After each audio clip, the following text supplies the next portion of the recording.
আসসালামু আলাইকুম। সংবাদের শুরুতেই থাকছে শিরোনাম। হামাস কেন আত্মসমর্পণ করবে না? পর্নোগ্রাফি নিয়ন্ত্রণ আইনের মামলায় আসামি গ্রেফতার। যুগ্ম সচিব সহ 15 বিচারকের সম্পদের বিবরণী তলব দুদকের। 7 বছর বয়সী শিশুকে ধর্ষণ চেষ্টার অভিযোগ। বিদেশি বিনিয়োগ মন্দার উপর অর্থনীতিতে চাঙ্গা ভাব। খাদ্যবান্ধব কর্মসূচির চাল আত্মসাৎ, বিএনপি নেতার কারাদণ্ড। এবারে আসি বিস্তারিত সংবাদে। ফিলিস্তিনের গাজায় ইসরায়েলের হামলার পরেও হামাসের মনোবল দৃঢ় রয়েছে। এই যুদ্ধ বন্ধ না হওয়ার পেছনে ইসরায়েলের প্রধানমন্ত্রী বেনিয়ামিন নেতানিয়াহুর মনোভাবকে দায়ী করা হচ্ছে। এ অবস্থায় হামাস ইসরায়েলের কাছে কেন আত্মসমর্পণ করবে না তা নিয়ে লিখেছেন মিডল ইস্ট আইয়ের সহপ্রতিষ্ঠাতা এবং প্রধান সম্পাদক ডেভিড হার্টস। 22 এপ্রিল লেখাটি মিডল ইস্ট আইয়ের অনলাইনে প্রকাশ করা হয়েছে।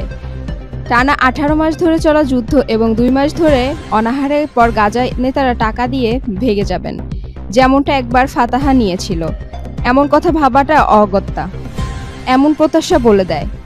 বেনিয়ামিন নেতানিয়াহু তার শত্রুকে কতটা কম বোঝেন। হামাসের প্রতি ইসরায়েলের শেষ প্রভাব যে কার্যগত তাদের আত্মসমর্পণ গড়াতো তা বুঝতে ভুল করার অবকাশ নেই। এ প্রস্তাবের মানে আসলে 45 দিনের মধ্যে খাবার ও পানির বিনিময়ে সব ইসরায়েলি জিম্মিকে ফিরিয়ে দেওয়া এবং হামাস সদস্যদের নিরস্ত করার উদ্যোগ দেওয়া। পর্নোগ্রাফি নিয়ন্ত্রণ আইনে দায়ের করা মামলার এজাহারভুক্ত আসামি সুমন মিয়া ওরফে মোহাম্মদ হাবিবুল বাশার সুমনকে গ্রেফতার করেছে পুলিশ। বৃহস্পতিবার 24 এপ্রিল বিষয়টি নিশ্চিত করেছেন বাড্ডা থানার উপপরিদর্শক এএসআই ফাতেমা সিদ্দিকা সোমা। তিনি জানান, গোপন সংবাদের ভিত্তিতে র্যাবের সহায়তার গত মঙ্গলবার ব্রাহ্মণবাড়িয়া চান্দুরা এলাকা থেকে তাকে গ্রেফতার করা হয়। পরে তাদের দ্রুত ঢাকা এনে বাড্ডা থানায় হস্তান্তর করা হয়। তার বিরুদ্ধে বাড্ডা থানা পর্নোগ্রাফি নিয়ন্ত্রণ আইনে এক মামলা রয়েছে। সুমনের বাড়ি ব্রাহ্মণবাড়িয়া আখাউড়া উপজেলায়। আইন মন্ত্রণালয়ের সাবেক যুগ্ম সচিব প্রশাসন বিশাখ কুমার সাহা ও সাবেক 2 বিচারকের বিরুদ্ধে ঘুষ ও দুর্নীতির মাধ্যমে অঢেল সম্পদ অর্জনের অভিযোগ অনুসন্ধানে সংশ্লিষ্ট 3 জন সহ মোট 14 বিচারককে ব্যক্তিগত নথিসহ সম্পদের বিবরণী তলব করেছে দুর্নীতি দমন কমিশন দুদক। দুদকের প্রধান কার্যালয় থেকে আইন বিচারক ও সংসদ বিষয়ক মন্ত্রণালয়ের সচিব বরাবর অনুসন্ধান টিমের পাঠানো চিঠির সূত্রে সে তথ্য জানানো গেছে।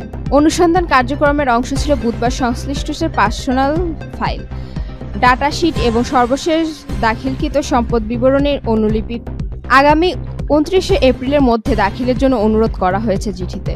দুদকের চলমান অনুসন্ধানে যেসব বিচারক, কর্মকর্তা ও সরকারি কর্মকর্তাকে নথি তলব করা হয়েছে তারা হলেন বিকাশ কুমার সাহা, সাবেক যুগ্ম সচিব প্রশাসন, বর্তমানে এওডিসি আইন মন্ত্রণালয়; মোহাম্মদ আসাদুজ্জামান নূর, সাবেক অতিরিক্ত chief metropolitan magistrate SMM Dhaka; Rezaul Karim Chowdhury, সাবেক chief metropolitan magistrate CMM Dhaka; Sheikh Golam Mahbub, বিচারক, নারী ও শিশু নির্যাতন দমন ট্রাইব্যুনাল ট্রায়াঙ্গল এবং আরও অনেকে। লক্ষ্মীপুরের রাগগতিতে 7 বছর বয়সী এক শিশুকে ধর্ষণ চেষ্টার অভিযোগ উঠেছে। এ ঘটনায় বুধবার 23 এপ্রিল বিকেলে ভুক্তভোগী শিশুটির মা বাদী হয়ে নারী ও শিশু নির্যাতন দমন আইনে রামগতি থাকার মামলা দায়ের করেন। পরে একই দিনে সন্ধ্যার অভিযান চালিয়ে অভিযুক্তকে গ্রেফতার করে পুলিশ। এর আগে মঙ্গলবার 22 এপ্রিল দুপুরে উপজেলার রচরমিজ ইউনিয়নের চর আফজাল গ্রামে এই ঘটনাটি ঘটে।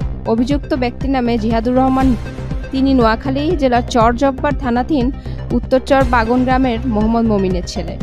রামগতি থানার ভারপ্রাপ্ত কর্মকর্তা ওসি মোহাম্মদ কবির হোসেন মামলার বিষয়টি নিশ্চিত করেছেন। দেশে রাজনৈতিক অস্থিরতার মন্দা দেখা দিয়েছে বিদেশি বিনিয়োগে। হাসিনা সরকারের পতনের পর আওয়ামী লীগের সরকারের সুবিধাভোগী বিভিন্ন শিল্প কারখানায় মালিকরা কেউ জেলে আছেন, আর কেউ আছে পালিয়ে। সম্প্রতি বেশ কিছু কারখানায় চলে শ্রমিক অসন্তোষ। বিভিন্ন মহলে দাবি দেওয়া সংক্রান্ত আন্দোলনের অবনতি হয় আইন শৃঙ্খলার। এতে বিদেশি বিনিয়োগ ভাটা পড়েছে।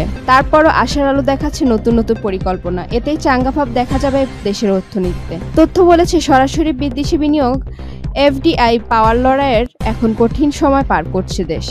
2024 সালে দেশে নেট FDI নেমেছে মাত্র $1.27 মিলিয়ন, যা গত 5 বছরের মধ্যে সর্বনিম্ন। অথচ 2021 সালেও এই অঙ্ক ছিল $1.57 বিলিয়ন।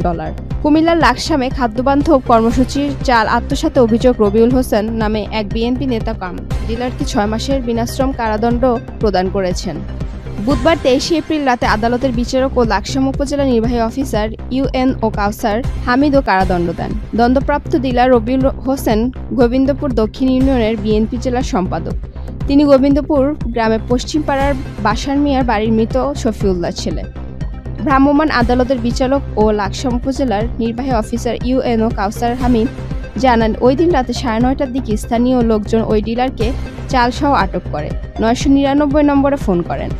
সংবাদ পেয়ে তিনি ঘটনাস্থলে গিয়ে ঘটনার সত্যতা পান। এ সময় আত্মসাৎ করা 350 কেজি বস্তু চাল জব্দ করেন তিনি। অভিযুক্ত ডিলার রবিউল হোসেনকে জিজ্ঞাসাবাদে তিনি তার অপরাধ স্বীকার করেন।